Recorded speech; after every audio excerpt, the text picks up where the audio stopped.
टंकी के नीचे जमा भीड़ इन दोनों युवाओं को देख रही थी।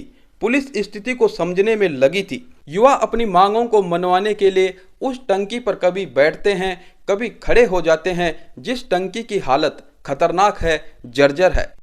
तस्वीर साफ है। सरकार द्वारा जितना नजरअंदाज किया जाएगा, बेरोजगार संघ के युवाओं का आक्रोश उतना ही बढ़ता जाएगा। बॉबी पंवार अन्ना हजारे के साथ जिस वीडियो को साझा कर रहे हैं, आखिर वो क्या कहना चाहते हैं? क्या उत्तराखंड में बेरोजगारों की लड़ाई में अन्ना हजारे की एंट्री होने वाली है? हम चाहते हैं कि उत्तराखंड लौटने तक युवाओं की इन जायज मांगों को माना जाए और उन्हें न्याय दिया जाए। यदि तब तक ऐसा नहीं होता है तो उत्तराखंड पहुंचने के बाद हम बताएंगे। 29 सितंबर को स्वाभिमान महारैली ऋषिकेश के IDPL ग्राउंड से प्रातः 10 बजे त्रिवेणी घाट के लिए निकलेगी। दोस्तों नमस्कार। जिन आंदोलनकारियों ने उत्तराखंड को पृथक राज्य बनाने के लिए अपना खून पसीना बहाया, मां बहनों ने आने वाली पीढ़ी के सुखद भविष्य के लिए लाठी डंडे गोलियां खाई, 42 वीर वीरांगनाओं ने अपनी शहादत दी। क्या उत्तराखंड आंदोलन के दौरान उन 42 शहीदों समेत हजारों आंदोलनकारियों ने उत्तराखंड की ऐसी तस्वीर की परिकल्पना की होगी जो वर्तमान में उत्तराखंड में नजर आ रही है? उत्तराखंड आंदोलन उत्तराखंडियत के लिए था, ताकि हमारे अपने अधिकार हों। 4 धाम और अनेकों तीर्थों से सुसज्जित इस हिमालय राज्य की अनमोल संपदा उत्तराखंड की समृद्धि हेतु उपयोग में लाई जा सके, जिससे उत्तराखंड में रोजगार अधिक से अधिक हो और उत्तराखंडी खुशहाल जीवन जी सकें। मां बहनों के सम्मान और देवभूमि के स्वाभिमान के लिए उत्तराखंड आंदोलन हुआ था। गंगा यमुना समेत अनेक नदियों का उद्गम स्थल, सौम्य प्रकृति का आंचल, तीर्थाटन और पर्यटन का आविर्भाव कराने वाला उत्तराखंड ही है। किंतु आज का उत्तराखंड सड़कों पर है। उत्तराखंड राज्य गठन को 24 साल हो चुके हैं, किंतु उत्तराखंडी आज भी अपने मूलभूत अधिकारों के लिए संघर्ष कर रहा है। उत्तराखंड के जल, जमीन, जंगल खतरे में है। आए दिन ऊंची पहाड़ियों से लेकर नदी घाटियों तक डोकरी पुंगड़ी, पाखे बिट्टे व सेरे अंधाधुंध बिक रहे हैं। खरीदने वाले उत्तराखंड से बाहर के हैं। यदि यही हाल रहा तो वो दिन दूर नहीं जब उत्तराखंड के अधिकतर लोग भूमिहीन या आंशिक भूमिदार रह जाएंगे और उत्तराखंड के पहाड़ों में बाहरी लोगों का शिकंजा होगा। इसलिए उत्तराखंड में सशक्त भू कानून की मांग बीते कुछ वर्षों से उठ रही है। 24 दिसंबर 2023 को देहरादून के परेड ग्राउंड में भू कानून मूल निवास समन्वय संघर्ष समिति के बैनर तले स्वाभिमान महारैली की गई थी, जिसमें हजारों उत्तराखंडियों ने बढ़ चढ़कर भाग लिया। 28 जनवरी को हल्द्वानी, उसके बाद कोटद्वार, टिहरी आदि स्थानों पर भी मूल निवास एवं भू कानून के लिए रैलियां निकाली गई। इसी महीने 1 सितंबर 2024 को उत्तराखंड की ग्रीष्मकालीन राजधानी में ऐतिहासिक स्वाभिमान महारैली हुई। स्वाभिमान महारैली का उद्देश्य उत्तराखंड में मूल निवास 1950 और सशक्त भू कानून लागू करवाने की मांग से संबंधित है।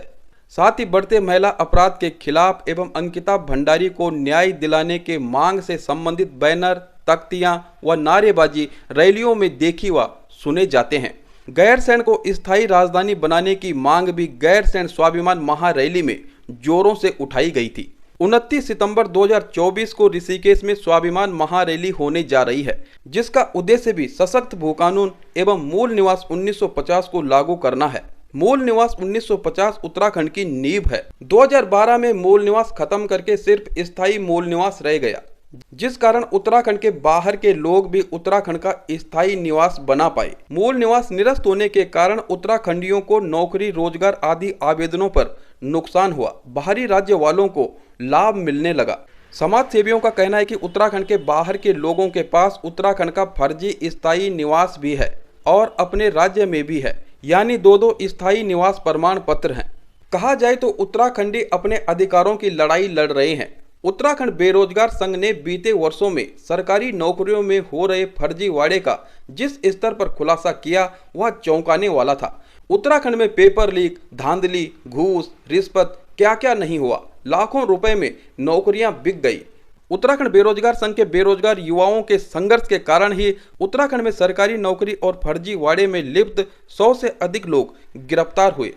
उत्तराखंड बेरोजगार संघ के अध्यक्ष बॉबी पंवार के नेतृत्व में जब भर्ती घोटालों की सीबीआई जांच की मांग की गई, बेरोजगार युवा सड़कों पर उतरे, धरना प्रदर्शन किया, तो इस दौरान पुलिस द्वारा उन्हें धरना स्थलों से उठाया गया, सड़कों पर पुलिस से झड़प हुई, बेरोजगार युवाओं को गिरफ्तार किया गया, अनेक धाराओं के साथ मुकदमा लगाया गया। उत्तराखंड बेरोजगार संघ के अध्यक्ष बॉबी पंवार बेरोजगारों के लिए लड़ते हुए जेल जा चुके हैं। एक बार 7 दिन तक भी जेल में रह चुके हैं। उत्तराखंड सरकार पर बेरोजगार युवाओं के भारी दबाव के चलते उत्तराखंड में नकल विरोधी कानून बना। उत्तराखंड बेरोजगार संघ के बेरोजगार युवा आज भी संघर्ष कर रहे हैं। मुख्यमंत्री आवास व सचिवालय कूच करने के पीछे कोई तो वजह होगी। आखिर सरकार उनकी बातें क्यों नहीं सुनती है, उनकी मांगें क्यों नहीं मानती है। उत्तराखंड के बेरोजगारों को हर बार भारी पुलिस बल के साथ रोक दिया जाता है। बेरोजगार संघ के पदाधिकारी मुख्यमंत्री से मिलना चाहते हैं, किंतु मुख्यमंत्री उन्हें भाव नहीं देते हैं। एकता विहार धरना स्थल पर उत्तराखंड बेरोजगार संघ के बेरोजगार न जाने कितनी बार धरना दे चुके हैं। एकता विहार धरना स्थल गंदे नाले के किनारे है, जहां पर समय बिताना आसान नहीं है।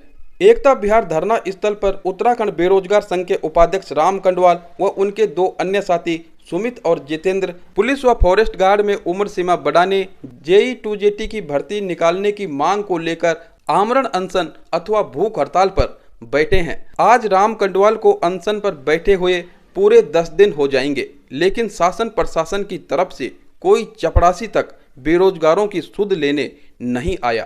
सरकार बेरोजगारों के धैर्य की परीक्षा ले रही है या फिर धैर्य टूटने का इंतजार कर रही है।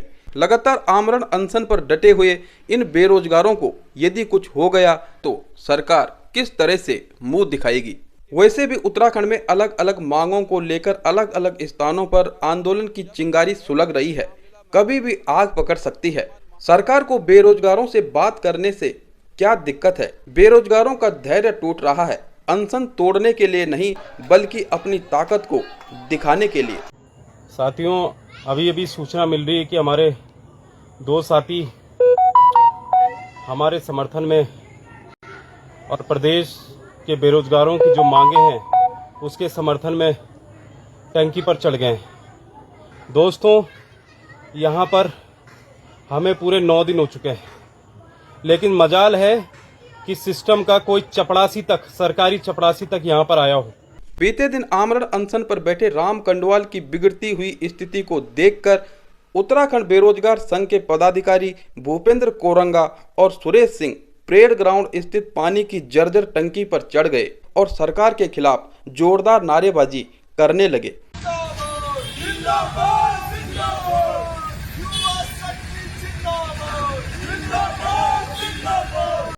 नमस्कार साथियों, लगातार उत्तराखंड के बेरोजगार युवाओं की मांगों को लेकर के हम लोग, हमारे साथी बेरोजगार संघ के जो उपाध्यक्ष राम कंडवाल जी और 2 साथी 8 दिन से, आज 9वां दिन है, लगातार भूख हड़ताल पर बैठे हैं। उसके बावजूद भी सरकार कोई भी सुनवाई हमारे पक्ष में नहीं कर रही है, जिससे परेशान होकर के, आक्रोशित होकर के हमारे पास सिर्फ एकमात्र चारा ये बचा हुआ है। और हम लोग अभी parade ground, Dehradun parade ground स्थित जो टंकी है, मैं और सुरेश भाई, हम दोनों, हमारे जो प्रवक्ता हैं बेरोजगार संघ के, हम दोनों इस टैंक पर चढ़ चुके हैं और हम इस धामी सरकार को ये कहना चाहते हैं, इस निरंकुश धामी सरकार को ये कहना चाहते हैं कि हमारे इरादे बुलंद हैं। हम सिर्फ ये चाहते हैं कि हमारी मांगों पर आप मोहर लगाएं। अगर नहीं लगाते हैं तो आपको, ये जो युवाओं को बार बार आप छलने और ठगने का काम कर रहे हैं, ये बहुत भारी पड़ने वाला है। टंकी के नीचे जमा भीड़ इन दोनों युवाओं को देख रही थी। पुलिस स्थिति को समझने में लगी थी। युवा अपनी मांगों को मनवाने के लिए उस टंकी पर कभी बैठते हैं, कभी खड़े हो जाते हैं। जिस टंकी की हालत खतरनाक है, जर्जर है। राम कंडवाल ने अपने सोशल हैंडल पर लिखा है, टंकी में चढ़े बेरोजगारों को चक्कर और बेहोशी की शिकायत हो रही है। टंकी जर्जर है, युवाओं को कुछ भी हुआ तो कीमत चुकानी पड़ेगी। बेरोजगार युवाओं ने प्रदेश के अन्य युवाओं से भारी संख्या में परेड ग्राउंड आने का आह्वान किया है एवं इन युवाओं को समर्थन देने का आह्वान किया है। मांगे पूरी करो, पूरी करो, पूरी करो,